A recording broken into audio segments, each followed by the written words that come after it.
Dans le Proxy Football Show, aujourd'hui, nous recevons Juan Carlos Agüero, directeur général du nouveau club genevois, le Genève United. Nous reviendrons évidemment sur la Coupe de Suisse et également sur toute l'actualité du football genevois. C'est parti!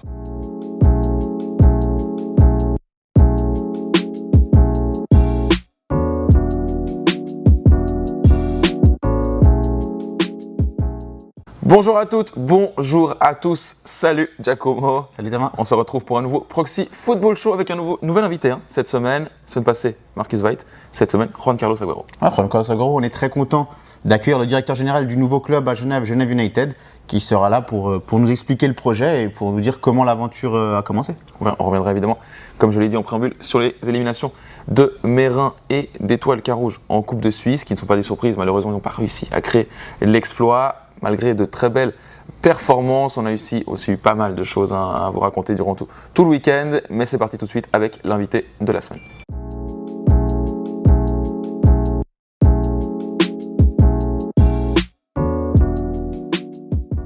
On se retrouve avec notre deuxième invité de la saison, Juan Carlos Agüero. Bienvenue dans le Proxy Football Show. Merci beaucoup, très gentil pour l'invitation. En tout cas, c'est un plaisir de venir vous voir et exposer notre nouveau club qui bouge à Genève, FC Genève United. Voilà, Juan Carlos Agüero, donc directeur général de Genève United. Première question, c'est quoi un directeur général ?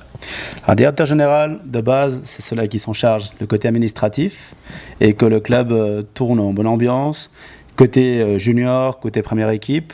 En tout cas, l'idée, c'est de pouvoir aider aussi les moniteurs, tout ce qui est entraîneur, et en tout cas côté parents, qui est très important aussi. Donc le club a repris la licence d'Acaciaville, c'est ça, qui s'est arrêté il y a quelques années. Comment est venue cette idée? Depuis quand tu avais ce projet dans la tête?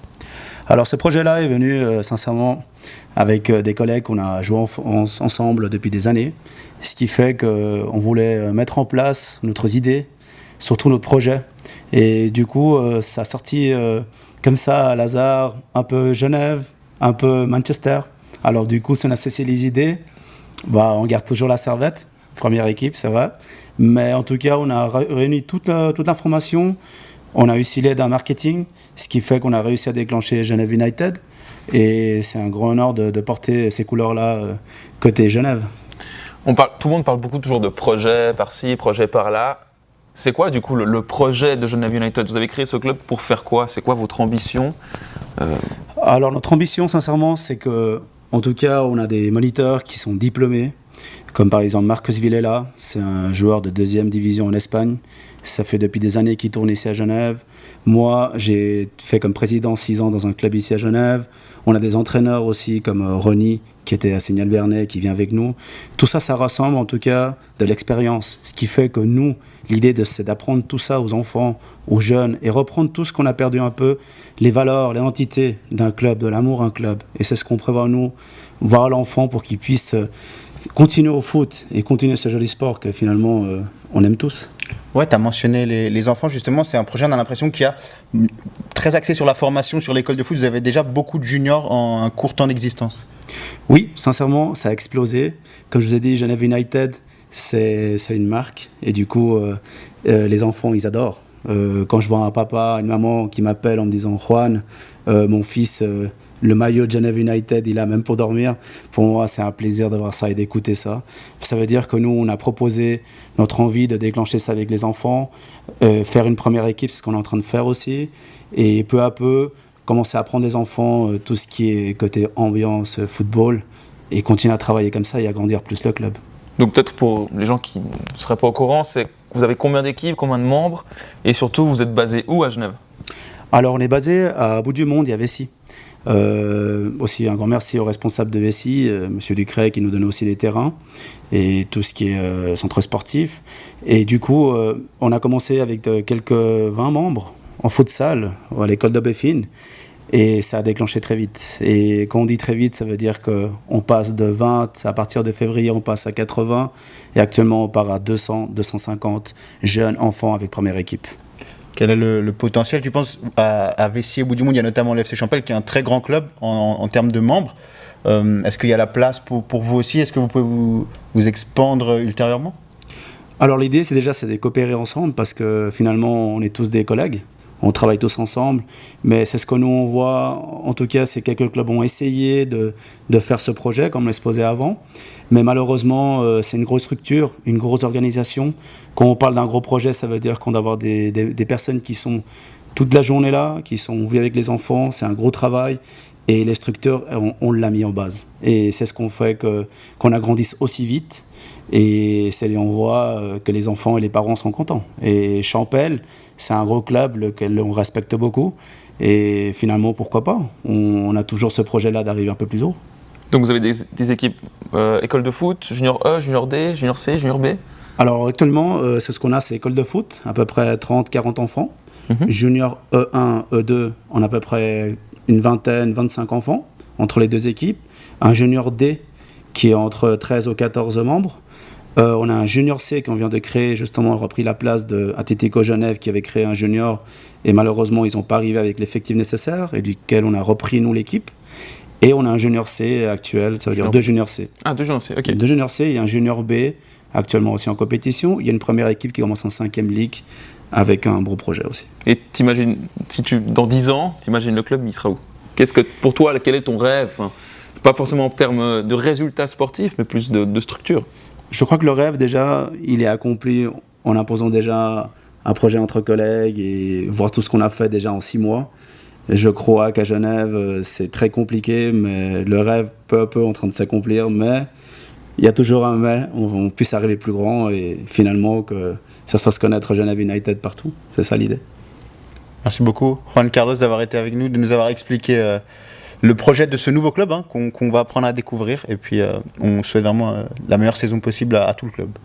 Merci beaucoup pour l'invitation. Et en tout cas, l'idée, c'est qu'on puisse se faire connaître partout. Mais en tout cas, je vous invite à venir à FC Genève United. Vous avez les réseaux aussi pour vous informer. Et on est là pour vous attendre. On suivra ça de près. Et nous, on enchaîne tout de suite avec les points forts du week-end.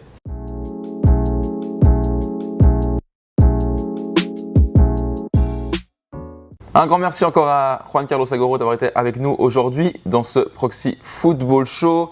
Premier point fort du week-end, la performance. Laquelle est la tienne, Jacob ? La performance du week-end, elle est peut-être passée un peu inaperçue. C'était samedi soir, après les matchs de Meyrin, après les matchs du Carouge. C'est tout simplement Grand Saconnet qui s'est offert échalant, en prétendant à la promotion, même si l'équipe vaudoise elle a beaucoup changé cet été. Ils n'avaient pris que 3 buts cette saison. Ils n'avaient pas perdu. Ils sont arrivés à Grand Saconnet, 3-2, victoire des hommes d'Elder Silva, avec un but de Soares, une passe décisive, un but de Papa, qui d'ailleurs jouait son dernier match, qui va partir aux États-Unis, qui ne sera plus là pour le premier tour pour Grand Saconnet. Donc, victoire, une belle remontée, 3-2, qui montre une belle force de caractère, Grand Saconnet, et c'est une victoire de prestige. Ouais, ça va mieux pour Grand Saconnet, qui avait passé un trou, avec plusieurs défaites de rang. Et là, ils étaient menés 2-1, ils s'imposent 3-2, il y a quand même du caractère dans cette équipe. Ils ont plus 7 maintenant sur la barre. Franchement, tout va bien pour Grand Saconnet. Oui, ils font des points et ils ont aussi la chance que derrière, ça n'en fait pas. Enfin, Concordia est toujours à 2, Port-Alban, je crois, c'est l'équipe qui est toujours à 1.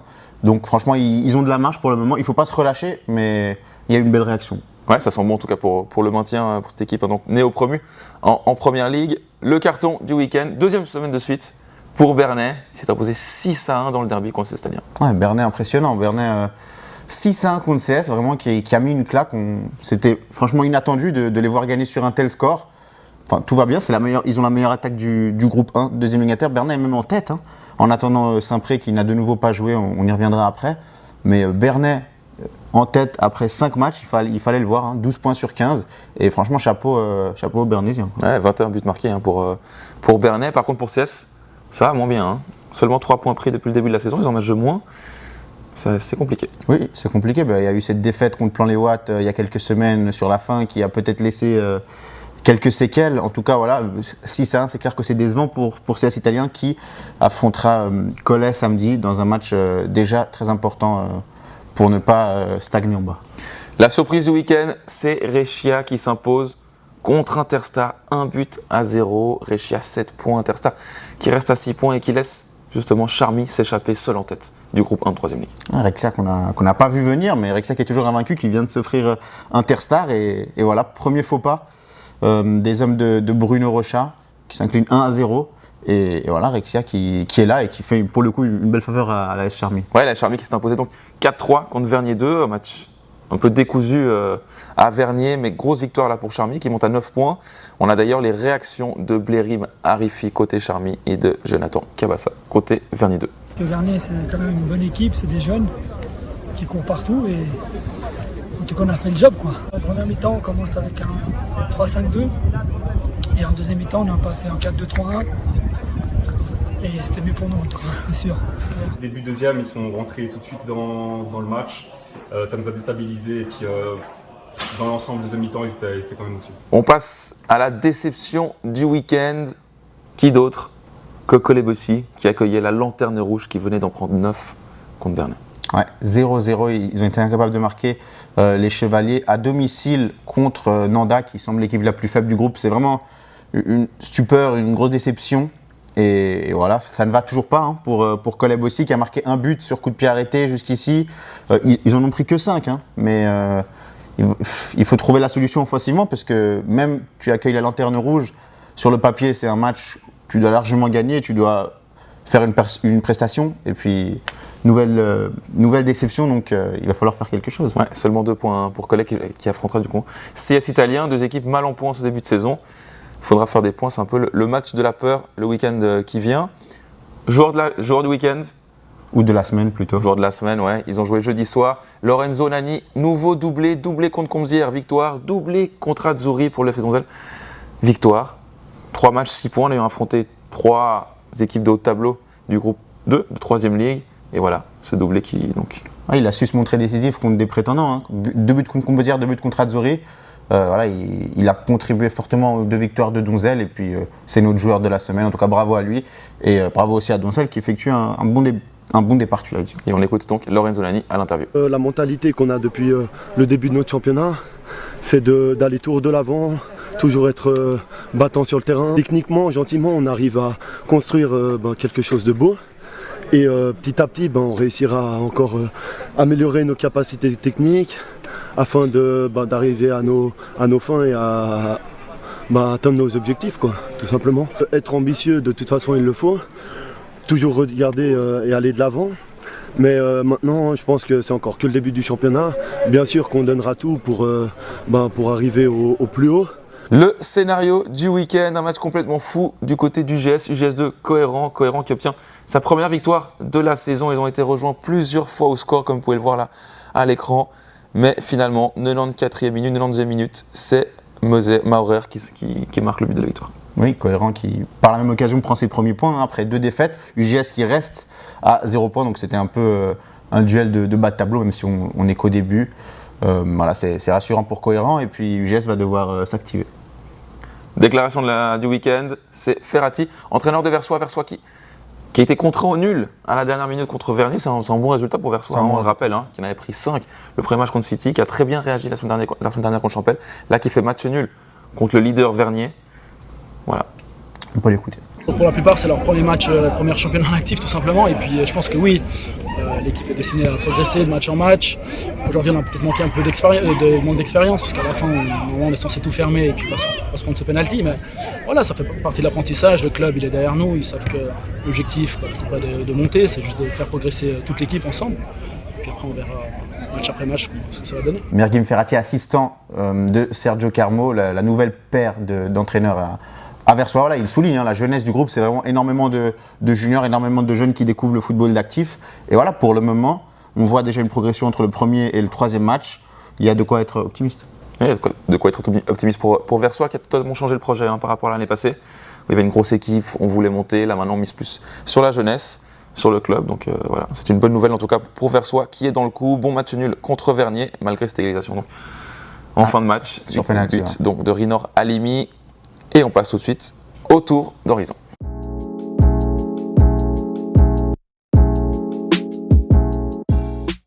On entame avec le football féminin et le tirage des 16e de finale de la Coupe Suisse. Carouge recevra Sion pour un gros match. Carouge, on le verra après, leader de Première Ligue qui recevra Sion, Ligue B.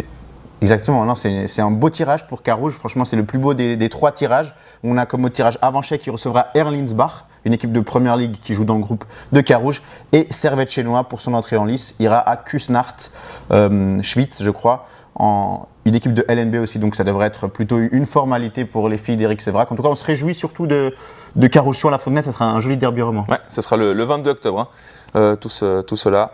En championnat, Servette n'a pas eu de difficultés face à Rapperswil. Victoire bien maîtrisée, victoire 4-0 à la Fontenay, 3 matchs, 9 points, 14 buts marqués. Oui, pour l'instant, elles déroulent les filles d'Éric Séverac. Elles sont en tête ex-aequo avec Guetze, qui a aussi 9 points. Et ça tombe bien, samedi soir, Servette-Guetze à la Fontenay, donc c'est une belle affiche. C'est un des seuls gros matchs, je crois, à la Fontenay sur ce premier tour. Donc on vous conseille d'y aller. Franchement, ça devrait être un match assez relevé. Et puis on espère voir Servette l'emporter. Samedi soir à 20h à la Fontenay, donc Servette-Guetze, allez-y. Ça va être un très gros match. En Première Ligue, Carouge, grosse victoire, 3-0 à Bâle, 4e victoire en 4 matchs. Je l'avais dit en début de saison, il va falloir compter sur les Carougeoises pour la promotion. Et là, c'est confirmé, franchement, départ canon des Carougeoises. Oui, en plus, elle jouait dimanche à 13h à Bâle. J'ai croisé l'entraîneur samedi dans les tribunes pour Carouge Shanghai la coupe. Il m'a dit demain on part à 7h du matin. Il n'y a pas eu de conséquences. Le réveil n'a pas affecté la performance des Carougeoises. 3-0. C'est net, et puis voilà, elles sont seules en tête maintenant, désormais seules en tête. On espère qu'elles vont conserver cette dynamique. Il y a encore un déplacement la semaine prochaine, il me semble. Ouais, elles jouent à Erlingsbach, qui est sous la barre. On se rappelle l'année passée, elles étaient capables de grosses performances. Elles avaient perdu contre la Lanterne Rouge. Donc attention à ne pas faire pareil. En tout cas, voilà, ça nous fait plaisir pour les Carougeoises. On espère en tout cas avoir une équipe l'année prochaine genevoise en Ligue B, évidemment. Voilà. En 2 Inter. Interstar continue son très bon début de saison, 10e point récolté par le néo-promu. Victoire dans le derby, 2-0 contre Aulnay. Oui, Aulnay qui avait obtenu sa première victoire la semaine dernière lors d'un derby. Cette fois-ci, il n'y a rien eu à faire face au néo-promu Avanchais, qui, tu l'as dit, Interstar, pardon. Néo-promu Interstar qui est très bien parti. Avanchais, c'est pas pareil le début de saison. Ouais, Avanchais, c'est pas pareil. Reste à 0 points, défaite à Savièse, nouvelle défaite pour le néo-promu Avanchais. Voilà, on s'attendait vraiment à une bonne saison d'Avanchais, plus dure peut-être pour Interstar. Finalement, c'est tout le contraire. Oui, c'est compliqué pour Avanchais qui est à 0. On a Bernay qui a 1. On a Aulnay qui a 3. Les 3 Genevois sont sous la barre, à part Interstar qui est bien parti, on l'a dit. Donc, c'est un peu compliqué pour tous les Genevois dans ce groupe-là. Et on espère que les points vont gentiment arriver. Et dimanche, on aura un nouveau derby avec Interstar Avanchais. Match très important pour Avanchais. Il va falloir faire des points quand même. Ouais, le derby des néo-promus. Donc, ça va être intéressant, franchement. Et puis, voilà. C'est peut-être l'occasion pour Avanchais de faire ses premiers points en 2e Ligue Inter. En 3e Ligue, Aïr a retrouvé la victoire. Victoire 4-3 à Yverdon. Elle reste à 4 points du FC Étoile qui lui a fait le plein. 5 matchs, 5 victoires. On verra s'il y a plusieurs montées comme l'année dernière. On se rappelle, donc on avait eu plusieurs promotions. Champel et Versoix restent quant à eux à 6 points. Mais belle victoire versoisienne, 2-1 contre Échalant. Alors que Meignier et Verrier ont encore été battus et restent à 0 points en 5 matchs. Oui, Aïr qui a... Juste pour Aïr, voilà, c'était important de réagir après 2 matchs nuls, c'est fait, et maintenant elle retourne dans la course. En 4e Ligue, 3 matchs 9 points pour Mérin, qui était descendu l'année passée de 3e Ligue, seul en tête, belle victoire 5-0 à Lancy dans le derby, doublé de Prodome. On a ensuite un classement un peu coupé en deux, avec 4 équipes à 6 points et 3 équipes à 0 points. On peut passer tout de suite au football masculin. Exactement, et sur la Coupe Suisse avec Mérin et Carouge, donc éliminé pour Mérin. Ça a été difficile évidemment contre Winterthur. Promotion, équipe de Super League pour Mérin, donc il y avait quand même 3 ligues d'écart. Défaite 4-0, bonne première mi-temps, ils se sont bien défendus, ils ont eu quelques opportunités de marquer, mais derrière en deuxième mi-temps ça a déroulé. Ouais, malheureusement, les quelques possibilités n'ont pas vraiment été exploitées en première période, et puis en deuxième mi-temps, il y a eu le 2-0, il y a eu le carton rouge, et après c'était match plié. Dommage pour Mérin qui pourra maintenant se concentrer sur le championnat. D'ailleurs, il y a 2 matchs qui arrivent dans la semaine, déplacement à Cofrane mercredi, le néo-promu, et réception de Vevey samedi. Donc là, vraiment, il faut faire des points et pour revenir vers le haut. Ouais, il est surtout là l'objectif de nos 2 équipes genevoises qui veulent la promotion en fin de saison, tant Mérin que Carouge veulent atteindre la Challenge League et la Promotion League. Pour Carouge, ils ont touché l'exploit du bout des doigts. Ils menaient 2-1 à la mi-temps. Malheureusement, trop d'occasions ratées pour pouvoir faire cet exploit contre Saint-Gall. Oui, 3000 personnes à la Fontenay, tout le monde a vibré. Franchement, c'était assez magique. Carouge qui, avant la mi-temps, était mené 1-0 et puis il revient à 2-1. Menait 2-1 à la pause, avec des buts de Simba Colli et Correa. Il y a même des occasions pour le 3-1. Malheureusement, on manque un peu cet instinct de tueur à Carouge qui, franchement, n'était vraiment pas loin de passer le tour. C'est dommage, mais à la fin, c'est peut-être même mieux comme ça. Carouge pourra se concentrer sur le championnat. On écoute d'ailleurs la réaction de Romain Kursner. Non, pardon, de Aurélien Chapuis. 2-1 à la mi-temps pour nous, on avait plein d'espoir. Après, on a l'occasion du 3-1, on la met pas forcément. Saint-Gall reste une équipe de Super League, ils ont bien joué le coup, ils ont mis 2-1, 3-2, 3-2. Dommage, on a quand même un peu des regrets à avoir offensivement. Mais voilà, au moins maintenant on peut se concentrer sur le championnat et puis on évite de faire de l'énergie en coupe. Ouais, on l'a dit donc maintenant, focus sur le championnat pour les deux équipes. Il va falloir faire des points. Meyrin, il faut enchaîner les victoires. On rappelle, la première place, synonyme de promotion directe en Promotion League. C'est très important, c'est la première fois. En tout cas, ça fait longtemps que ce n'est pas comme ça. Il n'y a pas ces barrages pour le premier. Et Carouge est également concentré sur le championnat. On sait qu'ils sont très bien partis. Ils n'ont toujours pas encaissé de buts. Voilà, là, ils vont avoir une semaine, enfin une dizaine de jours, Carouge, où ils vont recevoir Bienne et ensuite ils iront à Bulle. Donc 2 derbys romans. Franchement, 2 adversaires plus qu'abordables. Bulle qui est néo-promu, Bienne qui a 4 points, qui ne démarre pas dans cette saison. Attention, il ne faut pas prendre les adversaires de haut, mais il y a de quoi faire 6 points, c'est clair. En première ligue, Servette toujours souverain, qui sent quand même. Voilà.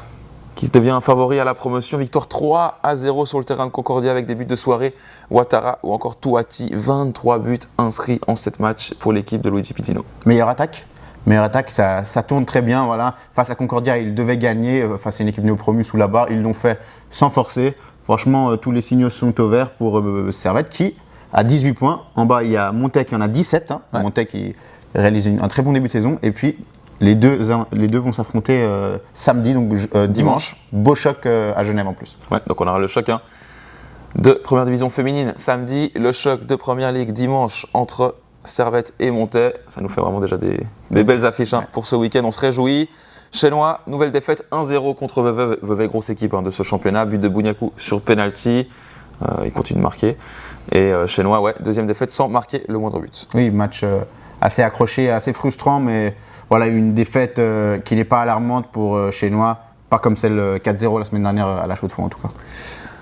Prochaine journée, donc tu l'as dit, mercredi, Meyrin ira à Coffran et derrière se déplacera à Vevey. Terrain compliqué l'année passée, Meyrin avait pris l'eau à Vevey. Ouais. On espère que cette année, ils pourront corriger le tir. On espère vraiment 2 déplacements, une semaine avec 2 déplacements. Ça va vraiment être une belle épreuve pour Meyrin. Ensuite, on aura Chenois, Terre Sainte, Port-Alban, Grand Sac. Franchement, là, c'est 2 adversaires où il y a moyen de prendre les 3 points largement. Et puis le choc Servette-Montaic qu'on attend tous.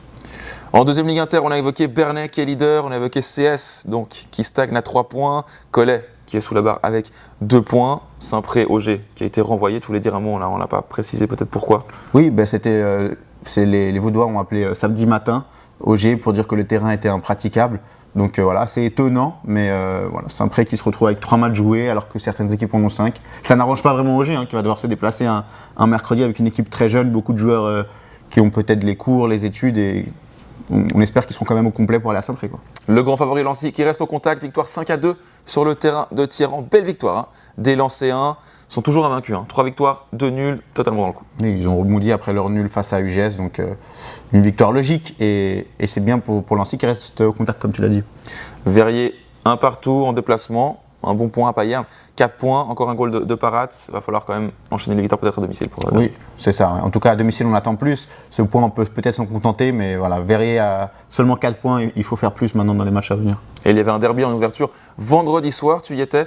Plan-les-Watts qui est imposé à UGS 3-1, 2 coups de pied arrêtés semblables sur les deux premiers buts pour Plan-les-Watts. Oui, c'était un match assez fermé, honnêtement, avec Plan-les-Watts qui, avec du caractère, a réussi à l'emporter. Plan-les-Watts, 3 victoires en 5 matchs, super. Pour un néo-promu, c'est très intéressant. Ouais, c'est très intéressant quand on voit aussi les points qu'ont les autres Genevois qui étaient déjà dans la ligue. Il y a de quoi être optimiste. UGS, voilà, assez frustrant, même si la performance était meilleure que sur en tout cas lors de la première journée où on y était.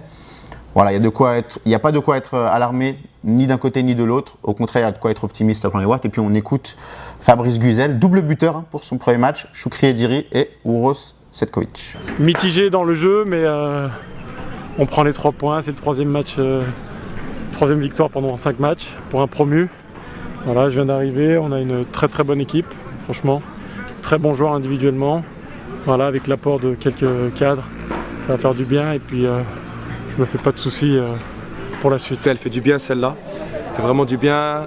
Voilà, pour nous qui sommes nouveaux dans la poule, dans la division plutôt, c'est 3 points plus qu'importants.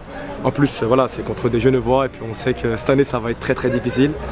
Et voilà, après dans l'ensemble, on ne peut pas dire que le match était très agréable à voir, mais voilà, on a gagné et puis je suis fier d'eux. Aujourd'hui, ils ont montré plus de personnalité. Quand on prend 2 buts sur coup de pied arrêté, c'est compliqué de gagner un match. Après, on n'a pas su revenir, on n'a pas su utiliser nos occasions en première mi-temps. Je pense qu'on doit travailler, l'équipe est très jeune. Il faut qu'ils s'habituent, il y en a pas mal qui n'ont pas joué à ce niveau en deuxième Ligue Inter. Et c'est un travail qui est long et difficile, mais c'est le club qui a voulu cette ligne directrice qui est très bonne selon moi. Et on a entièrement confiance dans ce projet. Donc voilà, on va travailler et puis ça va payer par la suite. On passe à la deuxième ligue. Kosova, seul leader du championnat après 3 journées. Nouvelle victoire 1-0 sur le terrain de Satigny. Satigny, 3e match de championnat à domicile, 3e défaite, 0 points pour les néo-promus. Mais l'important donc c'est Kosova qui prend la tête, qui profite du faux pas de Vernier à Versoix, comme on l'avait évoqué plus tôt dans l'émission. Oui, un but immédiatement. Après 3 minutes, Kosova est passé en tête et puis ils ont résisté pendant toute la rencontre et ils ont conservé leur avantage. Et maintenant, ils se voient tout seuls en tête du classement. C'est un bon départ pour l'équipe de Tamer et Ildiskaya. Ensuite, on a 3 équipes à 6 points. Champel, vainqueur de Mérin 2. On a Bosna qui a créé une surprise en s'imposant 1-0 contre Carouge 2 à la 94e minute sur un but d'Abdoulaye. Carouge 2 qui n'était pas renforcé comme la semaine dernière. C'était Aïr qui en avait fait les frais. On se rappelle qu'on a pris 6. Et City, vainqueur de CS Italien 2, l'autre néo-promu qui menait pourtant 0-1.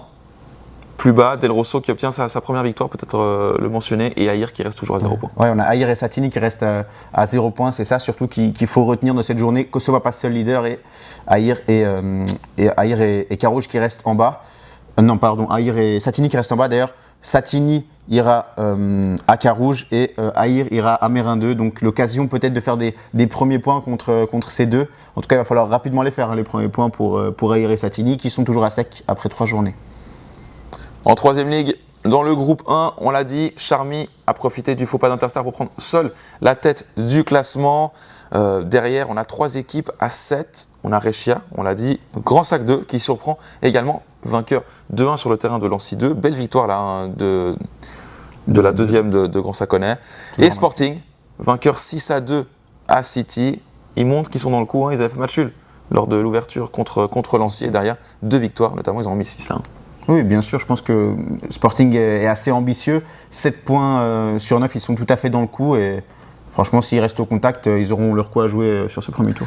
Bernay 2 et UGS 2 ferment la marche avec 0 points. Défaite 3-2 pour Bernay 2 contre Versoix 2. Et le match fou qu'on a évoqué donc, entre UGS 2 et Cohérent. On a des belles affiches semaine prochaine. Charmy accueillera Lancy 2. Retrait Pays, notamment, et plusieurs joueurs joueront contre leurs ex, contre leur ancienne équipe. Et Sporting accueillera Rechia. 2 équipes à 7 points, donc belle affiche hein, là aussi. Dans ce groupe 1 de 3e ligue. Dans le groupe 2, Aunay seul en tête, 3 sur 3, vainqueur 2-0 ce dimanche contre Champel 2. Champel 2, 0 points. Ils ont maîtrisé Aunay, ils n'ont toujours pas pris de but. 4-0, 3-0, 2-0. Ils ont parfaitement profité de la défaite en semaine d'Azzurri à Donzel. Défaite donc 4-2, on en a parlé en début d'émission. Et Plan-les-Ouates 2 s'est également incliné à Verrier 2, 3-2. Là, c'est un triplé de Lucien Bottero qui a permis à Verrier 2 de faire tomber Plan-les-Ouates pour la première fois. Donc ça fait les affaires d'Aunay hein, qui fait un sans faute, pas de but encaissé, 9 points. Ils méritent la première place jusqu'ici. On verra s'ils arrivent à conserver ce rythme de croisière. On a donc 6 équipes à 6 points, Donzel, Azzurri, Plan-les-Ouates 2, Verrier 2, Saint-Paul qui s'est imposé dans le derby contre Meignier et Chenois 2 qui a infligé, à qu'on dire, déjà sa 2e défaite de la saison. Alors on les voyait comme un des prétendants, un des favoris pour Comzière et là 3 matchs, 2 défaites. Ils ont pris l'avantage après 3 minutes, mais derrière, ils se sont fait reprendre par Chenois 2. C'est un départ décevant, hein, il faut le dire, pour le finaliste de la dernière Coupe genevoise, qui va devoir maintenant montrer qu'il a du répondant s'il veut jouer les premiers rôles. Kosova 2 et Champel 2 sont derniers avec 0 points. Kosova 2 a d'ailleurs pris une grosse claque, hein, 10-4 par Mérin 3. C'était le choc des nouveaux promus. Oui. Et voilà, donc 2 équipes à 0 points. La semaine prochaine, 2 beaux matchs aussi. Saint-Paul-Aunay, gros déplacement là pour Aunay. Ce sera un gros test sur le terrain de Saint-Paul. Toujours très difficile hein, d'aller jouer à la Californie. Et Chenois 2 accueillera Azzurri. On a des belles affiches hein, dans les 2 groupes de 3e ligue. Franchement, dans le week-end qui vient, on va être servi.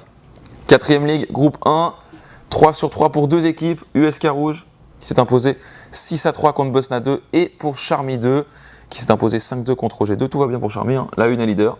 la 2 est leader également. Ouais, 3 victoires pour la 1 et la 2, c'est bien parti franchement pour Charmy. Geneva est juste derrière avec 7 points, victoire 5-0 contre Cholet qui avait aussi fait le plein jusque-là. Et en bas, Satigny 2, défaite 4-2 contre Puplinge. Atlético de Genève, défaite 4-0 contre Verrier 3. Et Bosna 2 ont 0 points. Atlético de Genève, c'est surprenant. Ouais, le saut de catégorie pour l'instant ne le réussit pas. On rappelle qu'ils sont montés de 5e ligue l'année passée.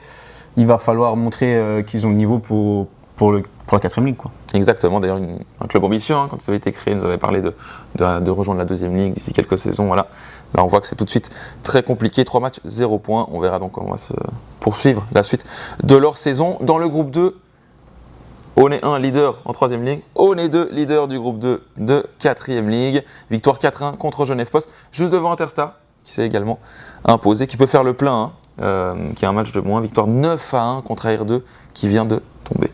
Voilà, avec un quadruplé de Taha pour Interstar qui lui aussi va vouloir certainement jouer les premiers rôles. Il l'avait fait l'année passée dans le groupe 3, cette année ils sont dans le groupe 2 mais ça ne change pas grand chose, ils seront parmi les équipes de tête. Derrière on a 3 équipes à 6 points, Avanchet notamment qui a battu Donzel 2, Donzel 2 également 6 points donc ils auront évité de faire le plein et Comzière 2 qui s'est bien repris. En bas le Lignon 2, Vernier 3 et Laconais sont toujours à 0 points. On le rappelle, une seule relégation dans ce groupe puisque UGS 4 s'est retiré en début de saison. Dans le groupe 3, Saint-Paul 2, toujours en tête, 3 sur 3, victoire 2-1 contre Lancy 3. Juste derrière, 2 équipes à 7 points, Lecce et Perli 2, victoire 2-1 et 6-1 contre Gallica et Union Sud-Américaine. Benfica 6 points à Cartonnet, 6-3, UGS 3. UGS 3 et Lancy 3 sont toujours à 0 points. Ouais, on a 3 équipes on a 3 leaders déjà dans les 3 groupes de 4e ligue qui ont réussi à faire le plein. Pour l'instant, ce sont des démarrages intéressants dans tous les groupes de 4e ligue. En 5e ligue, dans le groupe 1, Genève United. L'équipe de Juan Carlos Agüero qui s'est imposée 4-0 contre Sporting 2. Ils ont 7 points. Genève 3 s'est également imposé 5-1 et également 7 points. Ils sont gagnés contre Viseu. Et Saint-Paul 4, un match de moins, mais qui a fait 2 sur 2, qui est la seule équipe qui peut faire un 3 sur 3. Ensuite, on a la barre, donc les 6 premiers joueront de ce tour de promotion au printemps. Cerceda 2 donc, est 6e avec 6 points. Ils ont 2 points d'avance sur ADPG qui est juste dessous, qui est donc 7e. Donc, ce sont beaucoup d'équipes. C'est encore très serré, évidemment. Dans le groupe 2 également, APG, nouvelle victoire sans prendre de but, 3-0 et leader. Seulement 4 matchs, évidemment. 2 équipes se sont retirées. Tout très serré et très ouvert. Victoire de City 3 et Tordeuil. On passe aux seniors. Avec Cestalien qui fait le plein, 3e victoire en 3 matchs. Victoire 1-0 à Meignet jeudi soir, but après 1 minute de Dolci. Derrière, on a 2 équipes à 7 points, Verrier et Vernier. Verrier qui s'est imposé 2-1 à Kosova, alors que Vernier a été contraint au nul 0-0 sur le terrain de l'association des Portugais. Comzière, Bernay et Meignet ont 0 points. Les 2 derniers sont néo-promus dans la catégorie. Bernay a perdu 7-3 contre le champion lancé avec un quadruplé de Dardour, alors que Comzière, c'est lui incliné 8-2 à Perly. Chez les juniors, on a eu une lourde défaite pour les M16 de Servette, 7-1 contre Getse. Carouge M16 aussi qui démarrait son championnat. Ils ont démarré du mauvais pied, défaite 4-1 à Kriens. Quant au M15, on y était mercredi face au Stade Lozanouchi. On peut écouter l'entraîneur Yann Lucas. Ça commence à prendre forme doucement, mais il faut quand même répéter pas mal de choses et voir certaines choses, comme vous l'avez dit, sur du football à 11 qui est différent du football à 9. En 15, on est encore dans la pré-faux, donc comme vous dites, on peut encore enlever ce terme de résultat. Sachez quand même qu'on l'inculque aux joueurs parce qu'on est obligé de préparer aussi les joueurs. On essaye de faire monter dans le football. Pour le reste, chez les Inter, en A Inter, Champel, 4 matchs, 12 points, donc parfait pour le moment, avec une victoire 3-0 à Lancy. En B Inter, CES Italien et Chinois, eux aussi ont été victorieux, 10 points sur 12, ils sont les 2 en tête. Et en C Inter, Chinois et Lancy, 4 matchs, 12 points, eux aussi. Donc on a des Genevois en tête dans les 3 groupes, des Genevois de Inter. Et puis dans les groupes 8 où il y a Vernier, les premières défaites pour les A et les B de Vernier, mais les C ont gagné 4 matchs, 12 points. Et on passe tout de suite aux Genevois de l'étranger.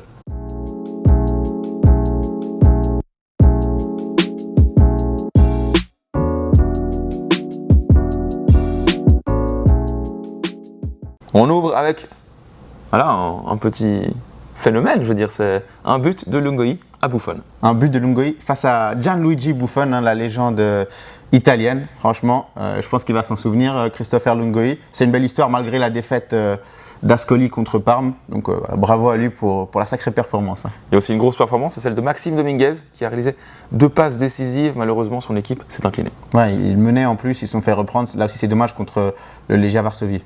Autre passe décisive, c'est celle de Moutinho en Grèce. Match nul de son équipe, 1 but partout. Et on a eu 3 buts d'Adler en semaine contre une T3 en coupe. Bonne nouvelle pour Adler qui fait le plein de confiance. Et puis on peut signaler aussi le clean sheet de Tavares avec Bastia.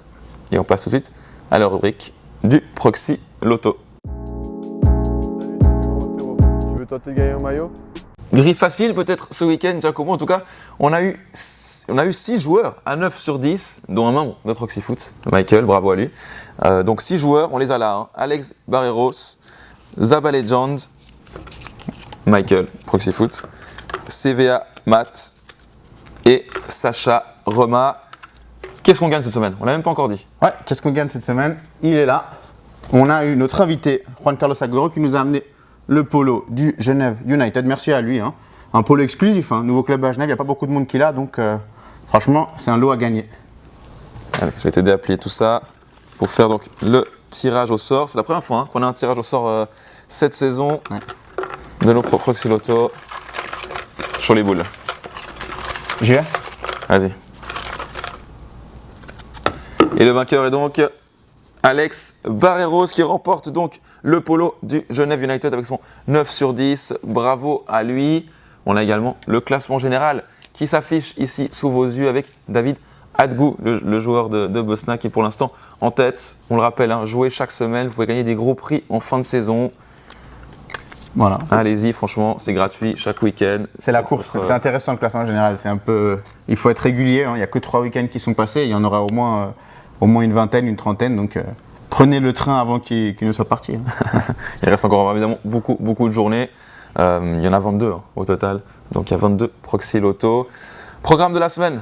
On l'a dit, ça commence mercredi avec Kofran Mérin. Et sinon, on a un gros week-end. On l'a dit, un samedi, Servette Chenois féminin contre Getse. On a Servette Montais dimanche. On a des affiches de 3e ligue très intéressantes. CS Collet aussi en 2e ligue inter. Exactement.